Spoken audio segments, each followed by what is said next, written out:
हमारे पास जो last exercise थी 3.1 उसमें हमने पढ़ा था रेशो और प्रोपोर्शन के बारे में। अब हमारे पास है 3.2। इसमें हम किसके बारे में पढ़ेंगे? वेरिएशंस के बारे में, जो इस चैप्टर का नेम है वेरिएशंस।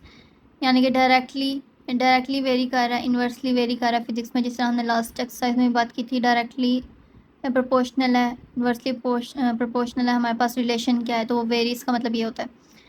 जैसे हमारे पास फर्स्ट क्वेश्चन है, if Y varies directly as X and Y equals to 8 when X equals to 2 find. ये हमारे पास 3 पार्ट्स हैं, हमने फाइंड करना है। And Y varies directly as X, पहले हम इसकी इक्वेशन बनाते हैं। इसका मतलब है कि वाई डायरेक्टली प्रोपोर्शनल है एक्स के, तो डायरेक्टली प्रोपोर्शनल का सिंबल हमारे पास ये होता है। तो Y is directly proportional to X, and इस सिंबल को ख़त्म करके हमारे पास इक्वल का साइन आता है, एंड प्रोपोर्शनैलिटी कांस्टेंट का हम साइन लगाते हैं इक्वल्स टू के, जैसे हम फिजिक्स में भी करते हैं हर डायरेक्टली या इन्वर्सली वेरिएशन। ये जैसे हम फिजिक्स में भी करते हैं, इस साइन को रिप्लेस करके हम के से रिप्रेजेंट कर देते हैं इक्वल का साइन एंड धन के की वैल्यू। तो वाई इक्वल्स टू के एक्स, ये हमारे पास इक्वेशन बन जाती है इस डायरेक्टली प्रोपोर्शनल के साइन को ख़त्म करके। अब उन्होंने हमें पार्ट नंबर 1 क्या कहा है? Y in terms of X, हमने ये फाइंड करना है। एंड वाई की वैल्यू भी गिवन है, एक्स की वैल्यू भी गिवन है, यानी कि हमने फाइंड किसकी करनी है? के की। तो यहाँ पे हम पहले इक्वेशन देखते हैं, y इक्वल्स टू के एक्स। वाई की जगह पे y की वैल्यू हमारे पास थी 8, x की जगह पे x की वैल्यू 2 एंड k हमने फाइंड करना है। तो 2 k के साथ मल्टीप्लाई हो रहा है, 8 के साथ जाके डिवाइड हो जाएगा। 8/2 इक्वल्स टू 4। तो हम इसको पुट कर देंगे इक्वेशन में। इस इक्वेशन में, इक्वेशन नंबर 1 में y इक्वल्स टू के एक्स, के की जगह पे उसकी वैल्यू पुट कर देंगे। हमारे पास y in terms of x था, तो ये हमने y in terms of x इसको रिप्रेजेंट कर दिया। हमने जिसको रिप्रेजेंट करना होता है वो लेफ्ट साइड पर आता है हमारे पास। तो हम इस इक्वेशन को हमने इस तरीके से सॉल्व कर लिया। हमने सिर्फ के की वैल्यू उसके अंदर पुट करनी होती है, वाई और एक्स की नहीं करनी होती।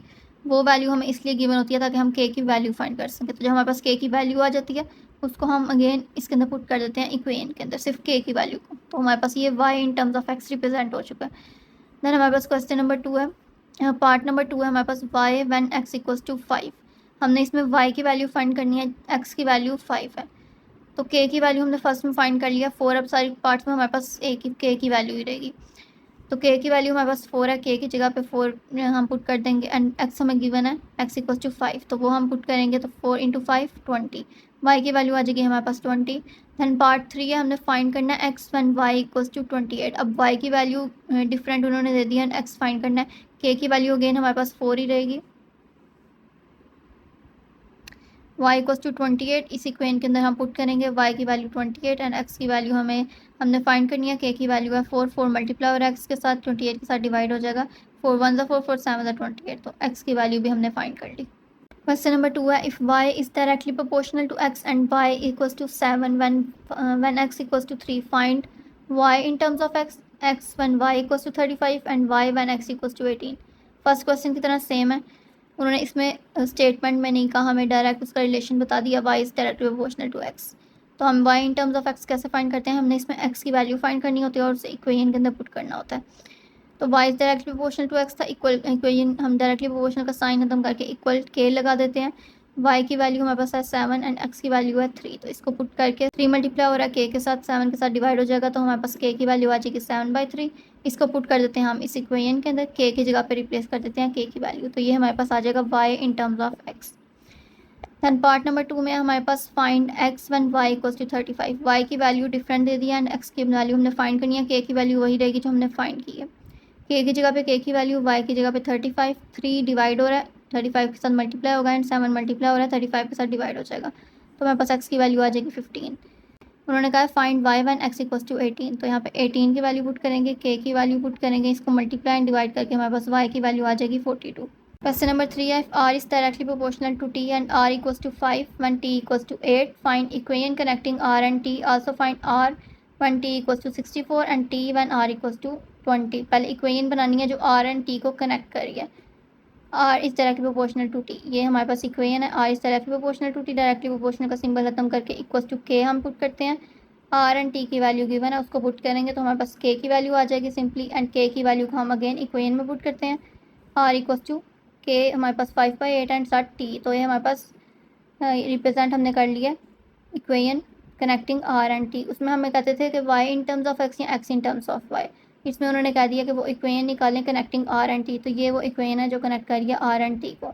देन आर फाइंड करना है जब एक्स की वैल्यू, आर फाइंड करना है जब टी की वैल्यू 64 है। तो हमारे पास इक्वेशन है आर इक्वल्स टू के टी, के की जगह पे के की वैल्यू, टी हमें गिवन है 64, मल्टीप्लाई एंड डिवाइड करेंगे तो आर की वैल्यू आ जाएगी 40। दैन हमने टी फाइंड करना है जब आर 20 गिवन है, आर की जगह पे आर की वैल्यू, के की जगह पे के की वैल्यू एंड टी की वैल्यू हमारे पास आ जाएगी 32।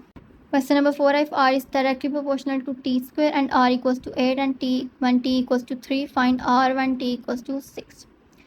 पहले तो हम ये सिंपल खत्म करते हैं, इसी जगह पे के पुट करेंगे तो आर इक्वल्स टू के टी स्क्वायर, आर की वैल्यू है 8, के की वैल्यू है 3, आर की वैल्यू है 8 एंड टी की वैल्यू है 3, तो वो पुट करेंगे 3 इंटू 3 9, 9 डिवाइड होगा 8 के साथ, 8/9 ये हमारे पास के की वैल्यू आ जाएगी। इसको पहले रिप्रेजेंट कर देते हैं इस फॉर्म में, इस इक्वेशन की फॉर्म में, आर इक्वल्स टू के टी स्क्वायर। दैन उन्होंने सिर्फ आर हमें फाइंड करने के लिए कहा है और टी की वैल्यू 6 दी है।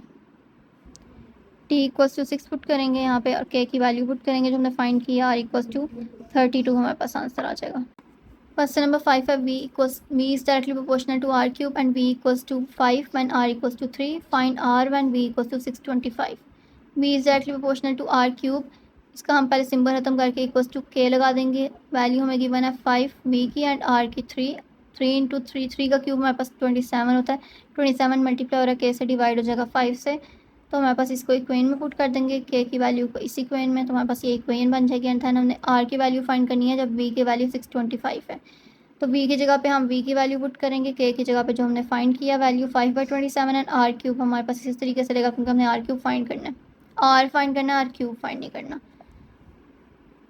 27 मल्टीप्लाई हो रहा है, डिवाइड हो रहा है आर क्यूब के साथ, यहाँ पे जाकर मल्टीप्लाई हो जाएगा एंड 5 मल्टीप्लाई हो रहा है, दूसरी साइड पे जाकर डिवाइड हो जाएगा। जब हम 5 और 625 को डिवाइड करेंगे तो 125 आ जाएगा एंड 27 सेम इसी तरीके से डिवाइड नहीं होता तो वो ऊपर जाकर मल्टीप्लाई हो जाएगा। अब 27 3 का क्यूब होता है एंड 125 5 का क्यूब होता है। जब हमारे पास पावर सेम हो तो हम अंदर जो नीचे हमारे पास डिजिट्स होते हैं उनको एक ब्रैकेट में कर सकते हैं, होल की पावर बना सकते हैं। तो 3 इंटू 5 एक ब्रैकेट में, ऊपर होल की पावर क्यूब, 3 इंटू 5 15, 15 का क्यूब। अब क्यूब को खत्म करने के लिए क्यूब रूट लेते हैं, जैसे स्क्वायर रूट लेते हैं स्क्वायर को खत्म करने के लिए, तो हम क्यूब रूट लिया, 3 स्क्वायर हमारे पास क्यूब रूट से कैंसिल हो जाएगा। हमारे पास क्यूब की वैल्यू क्या होती है, जिस तरह हमारे पास स्क्वायर रूट होता है इसकी वैल्यू क्या होती है 1/2, तो इस तरह क्यूब रूट हम इस तरीके से रिप्रेजेंट करते हैं। 4th रूट यहाँ 4 एंड 5th रूट 5, तो इसका मतलब क्या होता है 1/3, 1/4, 1/5 इस तरीके से। तो हमारे पास ये क्यूब और इसको मल्टीप्लाई करेंगे क्यूब रूट से यानी कि 1/3, तो 3 से कैंसिल आर आ जाएगा एंड यहाँ पे 1/3, 3 से कैंसिल 15 आ गया, तो हमारे पास आर की वैल्यू आ गई 15। क्वेश्चन नंबर 6 हमारे पास क्वेश्चन नंबर 6 है, W varies directly as U cube and W equals to 81 when U equals to 3, find W when U equals to 5।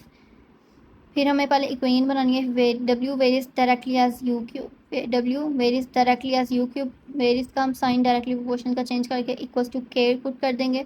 W की वैल्यू है 81 एंड यू की वैल्यू है 3। Values हम put करेंगे, 3 का cube 27, 81 के साथ डिवाइड होगा तो के की वैल्यू आ जाएगी 3, इसको इक्वेशन के अंदर पुट कर देंगे, यहाँ पर रिप्रेजेंट कर दिया, डब्ल्यू इज इक्वल टू के यू क्यूब था, के की जगह पे के की वैल्यू पुट कर दी। देन फाइंड करना है डब्ल्यू, जब हमारे पास यू की वैल्यू है 5, यू की जगह पे यू की वैल्यू पुट करेंगे, 5 का क्यूब 125, 125 इंटू 3 375, तो हमारे पास डब्ल्यू की वैल्यू आ गई।